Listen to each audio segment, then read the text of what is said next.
Okay, here's a new thought. This is the technique area that I had sent you something via email and attachment this morning, which is Thursday. All right, I want to talk about a couple of things. One is this is my favorite tool in the whole world. I don't think we can find these anymore. It says Gaiam on it, but when I've gone to their website, I don't see anything like this. I'm happy to say I have 3 of them. I have one for the upstairs here, one for the downstairs here, and one for the apartment in Crete. And I think they saved my life. Why I'm showing you this is because I'm going to demonstrate what happens to me and how it relates to the whole world of core, body, mind, core work, as I believe it does. And specifically, I'm going to be putting this under my low back to the place that is always broken. And then I'm going to put it up a little higher in my back and work with it. And I'm just going to work my way up the back.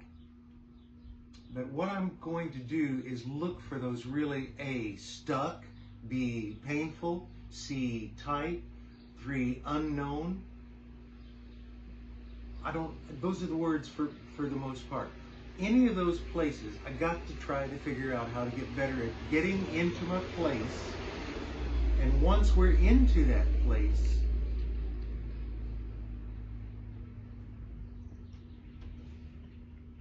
finding it, breathing it. I've been talking about find it, feel it, face it, forget it. All of that kind of thing. Find it, feel it, face it, forget it, free it. I don't know what all those words are, but you know what I'm talking about. We've got to get, I think, we've got to get better at finding that spot, keeping that person in that spot, making sure they're still in there, and we're coaxing them, and then getting them to breathe, move, stretch, get bigger, get longer in any and all directions. This is hard because watching myself, I don't see it too often, but watching others lately, I've been seeing this where they push too hard and you can see that person run away. You can see that person check out. You can see that person go, I'm not doing this stuff. So we're going to see if we can get me to get a little bit more out of my stuff at this point in time. This is the tool that I like so much, but I'm going to now take a break so that I can get onto the table and then you can see what's happening next. So what I'm going to do right now is I'm going to scoot myself down a little further so that this is basically at the lumbosacral junction, and then come up just a little bit so that I'm really into not only glutes but quadratus lumborum. And I'm probably most interested in quadratus lumborum, but I'm most interested in the L3-4 junction because that's where the fusion ends. So that's the joint that has taken the most abuse over the years. So let's see if I can get into that low back area. All right, about where already one has already gone clunk and moved into place. So I don't even get the chance to try to go into the pain. Oh, yes, I do. Whew. All right, so what I'm trying to do now, I can feel the top of the glutes a little bit. I can feel the rotators. I can feel my belly button trying to pull down long. As I've been saying, something in this part of me just snapped. As I've been saying, if you can lead up, down, up long with genitals, up front, if you would. Now we're down is a different world. And the belly button further away. If you can think of getting your genitals and your belly button further away from each other while you're working, okay, now, while I do that little bit of tightening my low back, it hurts a lot more. So I'm trying to get the breath to go everywhere, up into the back of my head. I've talked about this, but I'm trying to demonstrate the idea that if we can just get into those places that say, I don't want you here, and say, I know, stay with me a little. Often when I do this piece, only one snap up in my neck and upper back, right there. All right, that place is important to me. Ah, now I'm at about the broken spot, L1. And what I feel is that my fusion seems to have gone kyphotic. Now that sounds crazy, but you can see how it could happen. And we do too much computing, we do too much reading, we do too much poor posture. All of that stuff causes that, you know that.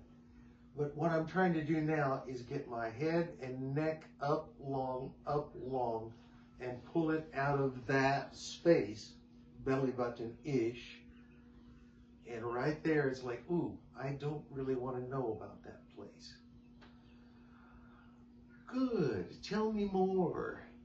Okay, now do that same breath, but make it twice as long.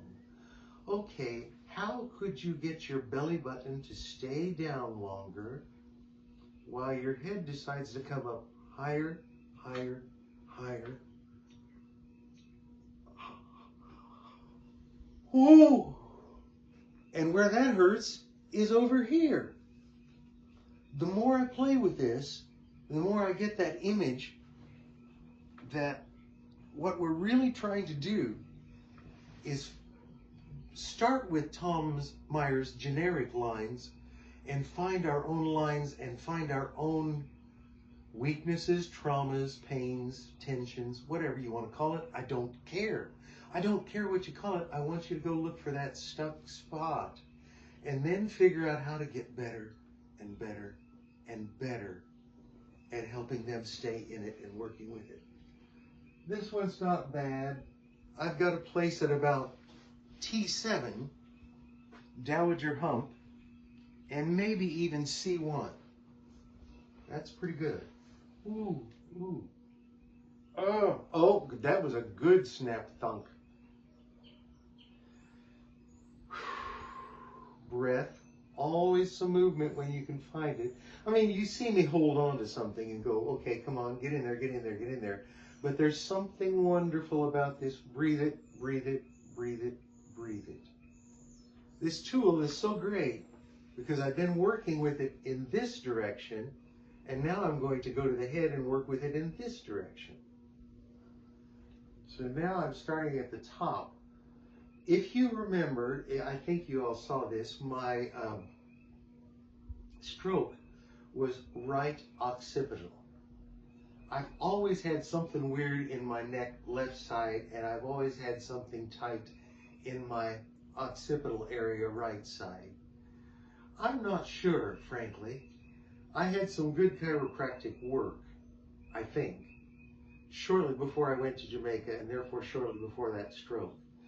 And this man was a good neck cruncher. And there were days that I thought, I'm not sure he's doing me good.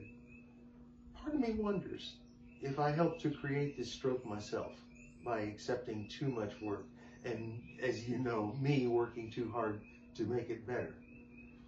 So anyway, I've been doing a lot of work coming right into this area, occipital, to the junction to the spine, C1, 2, 3, oh. And as I turn my head, remember I told you I had a place in my neck on the right, on the left side. Well, as I turn my head, it says, I'm listening, what do you want? So I let it talk to me. It's a difference, it still is on the left side. So just rolling around, you can get a lot to happen. I'm going to stop another minute, come back to where I was. So not everybody can find these. I have not. I've been looking around, and as you know, I'm not a good one to find things online. But this is great. But what if you don't have this? Rolled up towel will do. Piece of carpet, foam roller will do. Still point inducer from the Upledger Institute. The dog bone pillows that look like that. Find what you can find. Figure out how to get your head longer, up on top more. Keep the rest of the back going where it needs to go, and work yourself or your client or your patron or your whatever you like to call them into those places that they are saying, these are my stuff. These are my stuff. Don't make them feel unsafe. But go to those places and say, let's talk to these. If you're comfortable, let's talk to these. And I think it's going to help your practice go into a new gear.